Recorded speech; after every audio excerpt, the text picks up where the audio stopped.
Thank you. Another old friend of mine from the Roseland and the times I've wandered around the churches there is Christine Edwards, and she's going to tell us now about carols with her great aunts.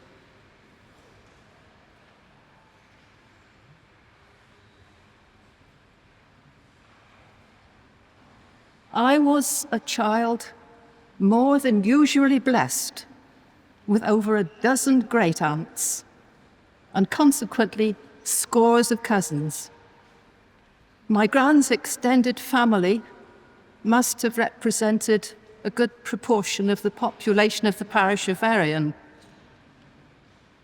I knew that in their youth they had attended not only church but chapel on Sundays, not through any religious fervour, but because of the associated social activities, especially at Truro, Wesleyan, and Ebenezer, Bible Christian. So whether they wanted to or not, they consequently learned hymns and anthems and carols. Some of them were also in Roseland Churches Choir, which had been formed in the 1880s by the then vicar, Canon James Arthur Kemp, first secretary of the Diocesan Guild of Ringers. And amazingly, much of his choir music survived, including carols. And they've been really useful for this project. Some of these carols were still being sung in church carol services when I was a little girl in the 1940s and 50s. Don't do the sums. Always then the Sunday after Christmas, never in Advent. And that's when I learnt them. And of course, we all assumed that they were local. We'd never heard them sung anywhere else.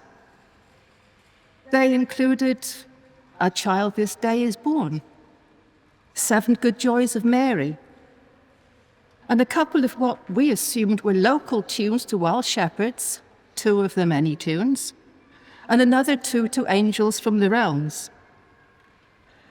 And as voluntaries, Miss Maud Dowrick, organist since 1917, played before the service, Softly the Night is Sleeping, and afterwards sent us home with a rousing rendition of Rolling Downwards, both good American revival tunes.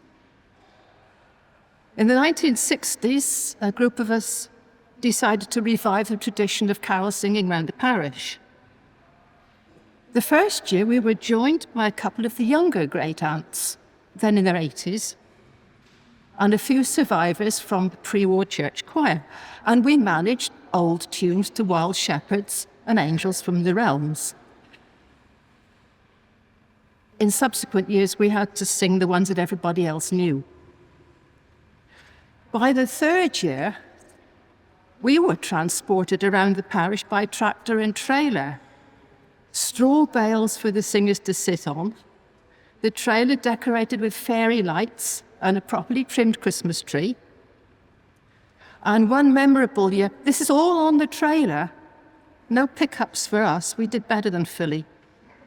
We had a piano, predictably secured with binder twine. The glory was short-lived, but paid to by health and safety. Well, said the inspector, you aren't going to get insurance for that lot for certain. We didn't. I am grateful to my gran and the great aunts for helping me to learn the old tunes, most of which they learnt in their youth. Rolling Downwards must have been one of Ebenezer, Bible Christians. But when I asked them about the Wassail song in Ralph Dunstan's first carol book, they said, "Oh, we know that one." And they sang it with great enthusiasm. But my dear maid, we would never sing that in church. Nor, I don't know whether you know it, but it's quite an alcoholic one. They wouldn't have sung it in teetotal Ebenezer, nor Truro Wesleyan, where they had attended meetings of the Band of Hope and the Independent Order of Rechabites. Where they learnt it and where they sang it, I never found out. in the last few months, working with Kate and with Nev and Peter, I've learnt a great deal about the provenance of what we regarded as our variant tunes. They're not. Back along, they were widely known and sung, not only in Cornwall. And if you buy the new Roseland Carol book, you will not only find about the history of the carols, but you've got the tunes, so you'll be able to sing them as well. And it is an ideal Christmas gift, and this evening it's a special offer.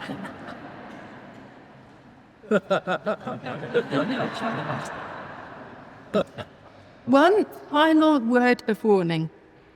I'm an archivist. You'd expect me to quote at least from one document. This is from the diary of a gentleman from Oxford who came on a visit to Cornwall in the 1830s. The scenery was magnificent. The antiquities were wonderful. He was not impressed by the many alehouses, which, he said, are full of Methodists who will get drunk and sing hymns. So my advice now is, don't get too drunk. Take a deep breath. Give them belting.